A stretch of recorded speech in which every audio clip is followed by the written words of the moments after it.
A comunidade Narrações Imersivas está disponível. Acesse o link na descrição, ou então no primeiro comentário fixado, ou até mesmo no QR Code na sua tela. Você pode assinar a nossa comunidade em duas plataformas.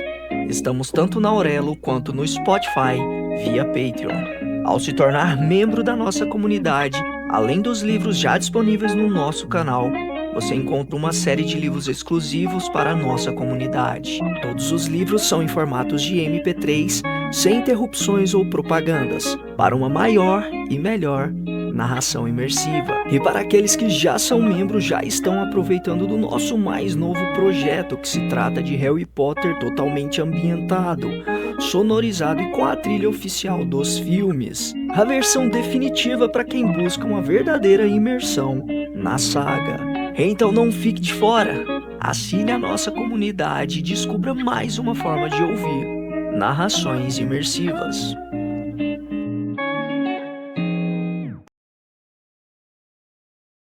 Percy Jackson e os Olimpianos.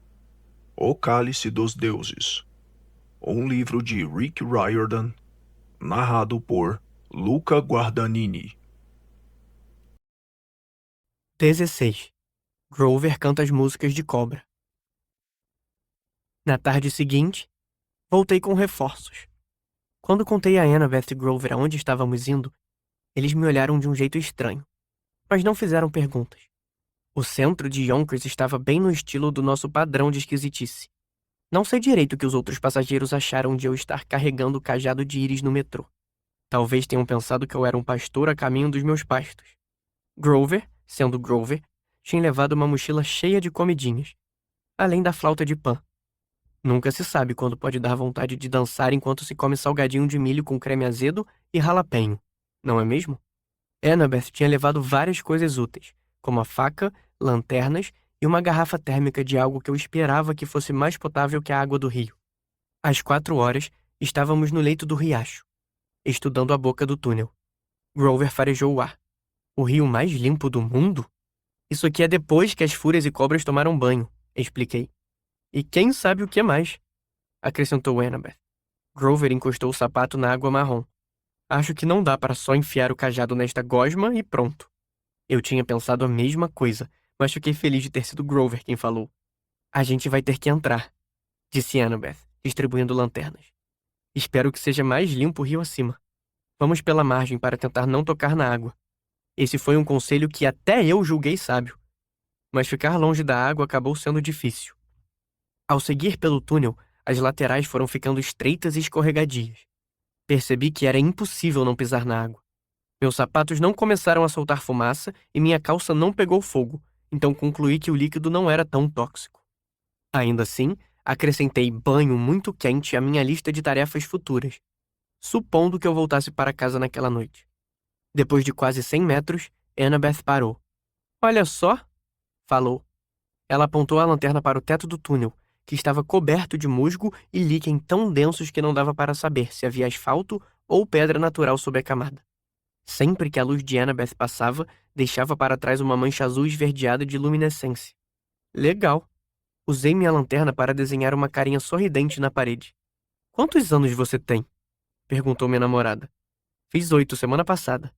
Isso a fez sorrir. E eu amava fazê-la sorrir quando ela estava tentando ficar séria. Era sempre uma vitória. Passamos alguns minutos fazendo pichações de luz. Grover escreveu PAN para sempre. E eu escrevi AC mais PJ. Annabeth desenhou arcos concêntricos até ter feito um arco-íris verde e azul. O musgo ficava brilhando um tempo enquanto enchia o túnel de uma luz turquesa bem legal. À frente, o canal se alargava em um espaço maior. O som da correnteza ficou mais alto e rouco. Nós adentramos em uma caverna tão gigantesca que parecia outro mundo. Sob um teto alto de catedral coberto de estalactites brilhantes, o rio serpenteava para o norte entre planícies de grama amarela. Árvores cinza pontilhavam a paisagem, sem folhas e mirradas, encolhidas como dedos artríticos. A cena me lembrou os campos de Asfódelos, no reino de Hades. E o fato de eu poder fazer essa comparação do mesmo jeito que alguém diria "Ah, verdade, parece Midtown", é uma prova muito triste do meu histórico de viagens. Aqui e ali, pedaços de granito formavam ilhas na grama, mas a atração principal era o rio em si. Seguia preguiçosamente pela caverna, fazendo grandes nós como se não estivesse com pressa de chegar à luz do sol.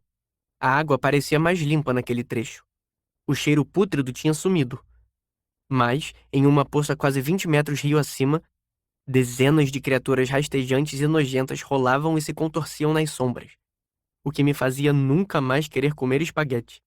Que nojo! Murmurou Annabeth. Ei, vocês, cuidado com esses preconceitos mamíferos, sussurrou Grover. Répteis também são pessoas. Com veneno, falei. E sangue frio, e uma mordida que dói. E... tudo bem, talvez isso também descreva humanos. Grover assentiu. Obrigado. Apagando as luzes, sussurrou Annabeth. Desligamos as lanternas, apesar de as cobras ainda não terem reparado em nós, pois estavam ocupadas demais brincando e lavando as escamas. Observei o horizonte. Vocês acham que a gente consegue passar de fininho para subir mais pelo rio?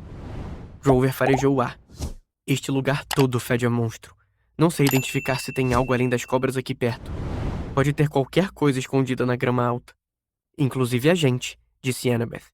Se nós não podemos lutar contra as serpentes, passar sem elas perceberem parece a melhor opção. Certo, concordou Grover. Mas eu vou primeiro. Pode ser que eu consiga identificar um caminho seguro pelos campos. Era raro ele se oferecer para ir primeiro por um território perigoso. Fiquei impressionado demais para discutir. Olha só meu amigo, assumindo o comando e dando um show.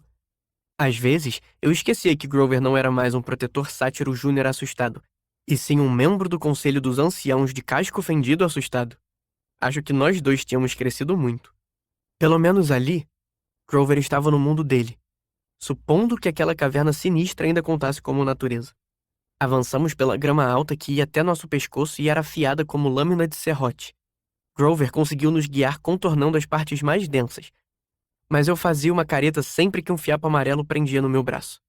Para piorar, o campo estalava como plástico bolha quando andávamos. Imaginei que qualquer monstro escondido na vegetação conseguiria ouvir a gente. Por fim, chegamos a uma das ilhas de pedras. Grover subiu no alto como só alguém com pernas de bode conseguiria fazer e espiou na direção do rio. Isso não é bom. O quê? Perguntei. Ele nos ajudou a subir. Do topo, dava para ver todo o rio seguindo à nossa frente. O Elisson entrava na caverna por uma fenda na parede norte e cascateava por uma série de protuberâncias de pedra até se alargar e seguir pela planície. Em todos os lugares em que daria para acessar as margens, em todas as poças rasas ou espaços para nadar em que se poderia querer lavar um queriquion sujo, a água estava cheia de cobras. Centenas delas. Pelo menos eu não estou vendo nenhuma fúria, observou Grover. É, mas espaguete está fora do cardápio da semana, comentei. Quê? Grover pareceu magoado. Ele ama espaguete. Nada. Annabeth observou o rio. E ali? Ela apontou para a ponta da caverna ao norte, onde o rio erodiu pilhas caóticas de granito até formar uma ravina. É onde a água vai estar mais limpa. Não é de fácil acesso para as cobras. É provável que a correnteza seja traiçoeira demais para elas. Mas não para um filho de Poseidon? Sugeri. Ela deu de ombros. Vale tentar. Só que não tem como a gente chegar lá sem ser visto. E se todas as cobras vierem atrás de nós... Vocês acham que elas são muito rápidas? Grover estremeceu. Nessa grama? Bem mais rápidas do que a gente. Eu meio que queria que a gente tivesse os sapatos voadores do Luke, comentou Annabeth. Grover fez uma careta. Cedo demais para lembrar disso, comentou ele. 5 anos antes, aquele par de sapatos amaldiçoados quase tinha arrastado meu amigo para o Tártaro. Um trauma desses deixa cicatrizes. Mas o que mais me surpreendeu foi Annabeth citar Luke Castellan, nosso antigo amigo que virou inimigo. Desde a Batalha de Manhattan, ela quase nunca dizia o nome dele. A menção parecia mau presságio naquele momento. Eu tenho uma ideia. É péssima, mas talvez funcione, disse Grover. Já amei, falei. Ele puxou a flauta de Pan. Vocês vão para os penhascos. Eu fico de olho aqui. Se conseguirem, ótimo. Mas se as cobras começarem a ir na direção de vocês, deve dar para eu vê-las rastejando pela grama. Aí eu as distraio com música. Tem umas músicas de cobra muito boas. Mas um talento que eu não sabia que Grover tinha: entretenimento de cobras. Assim que você começar a tocar, elas vão atrás de você, argumentou Annabeth. Acho que essa é a parte péssima. Vai ser pior do que as galinhas no Web Sinistra, supus. É, eu não amo a ideia, admitiu ele. Mas, como Annabeth disse antes, dos 3, eu sou quem corre mais rápido. Talvez consiga ganhar tempo para vocês. Se ouvirem a música, saibam que nosso prazo está apertado e que seria ótimo vocês se apressarem. Lá vem o cajado de íris e eu encontro vocês na saída. Annabeth e eu trocamos olhares. Já tínhamos feito muitas missões perigosas só nós 2, mas não conseguiríamos seguir de modo tão sorrateiro sem nosso guia de natureza Superbody. Eu também não gostava da ideia de fazer Grover de isca pela segunda vez. Por outro lado, ele estava empenhado nessa onda de sátiro corajoso. Eu não queria que meu amigo achasse que duvidava dele. Tudo bem. Toma cuidado, pedi. Era a mesma coisa que falar para Grover ganhar na loteria, porque nós sabíamos que as chances eram baixíssimas. Annabeth o abraçou. Espero que a gente não precise das músicas de cobras. Ela desceu das pedras e seguiu pela grama. Fui atrás, porque era o cara com o cajado de mensageiro sujo. Em poucos metros, a grama estava acima da nossa cabeça. Os juncos agarravam minha roupa. Cada vez que nos mexíamos, os caules balançavam e faziam barulho. Só seria mais chamativo se estivéssemos segurando placas luminosas dizendo "Comida de cobra grátis". Usamos os sons da cachoeira para nos guiar para o norte. Mantive os olhos no chão, tentando fazer cada passo ser o mais cauteloso e silencioso possível. Andamos devagar, o que quase me fez surtar de impaciência. E o fato de que eu ficava imaginando cobras pulando da grama e enfiando os dentes nos meus tornozelos não ajudou. Eu me lembrei da época em que os basiliscos perseguiram meus amigos, Frank e Hazel e a mim, por um campo gramado parecido na Califórnia. Pensando bem, já havia passado tempo demais da vida brincando de esconde-esconde com répteis fatais. Do meu ponto de vista, foi como se tivéssemos levado uns 12 anos para chegar ao Rio. Por outro lado, desde a experiência no Web Sinistra, eu tinha parado de confiar na minha noção de tempo. A parte de grama finalmente terminou perto da base da cachoeira. Subimos em uma série de pedras até pararmos em uma protuberância escorregadia, com vista para uma piscina natural ampla uns 6 metros abaixo. A água era transparente, como um vidro. Encontrava-se sem cobras e parecia suplicar por um mergulho de bomba. O lado ruim era que tudo era rodeado de penhascos íngremes, sem saída óbvia, a não ser que eu quisesse percorrer as corredeiras rio abaixo, pela Cidade das Serpentes. Você poderia pular com o cajado, sugeriu Annabeth. Lógico, o problema é subir de volta quando eu acabar. Ela tirou uma corda da mochila e sorriu. Você pensa em tudo, falei, tentando parecer feliz. Aquela piscina estava parecendo convidativa demais. E lembrei que Iris tinha mencionado um deus do rio zangado, o que parecia o tipo de detalhe que depois viraria uma pedra no meu caminho. Acho que a gente devia planejar um pouco antes, comentei. Essa é sua praia, né? Planejar? Nessa hora, ouvi a música. O trinado inconfundível da flauta de Pan.